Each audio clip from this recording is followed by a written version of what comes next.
थे इतिहास की कुछ प्रमुख घटनाएं, जैसे कि तराइन का युद्ध। तराइन का प्रथम युद्ध 1191 को हुआ था। किसके बीच? मोहम्मद गौरी और पृथ्वीराज चौहान के बीच, जिसमें पृथ्वीराज चौहान की विजय हुई थी। ठीक, जिसके में पृथ्वीराज चौहान की विजय हुई थी। ठीक है। अब तराइन का दूसरा युद्ध, द्वितीय युद्ध हुआ था 1192 में।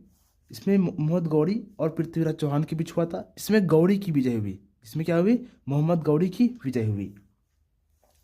ठीक। वास्को डी गामा का भारत पर आगमन 1498 में। फिर आते हैं पानीपत की प्रथम लड़ाई। पानीपत की प्रथम युद्ध हुआ था 1526 में हुई थी। इब्राहिम लोदी और बाबर के बीच हुआ था, जिसमें बाबर का विजय हुआ।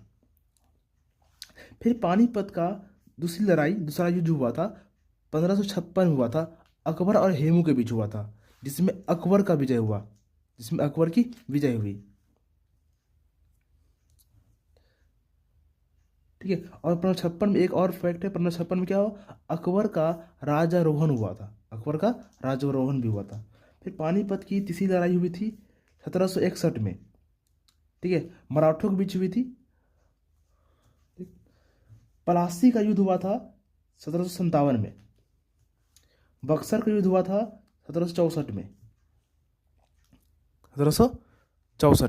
बक्सर युद्ध 1764 में।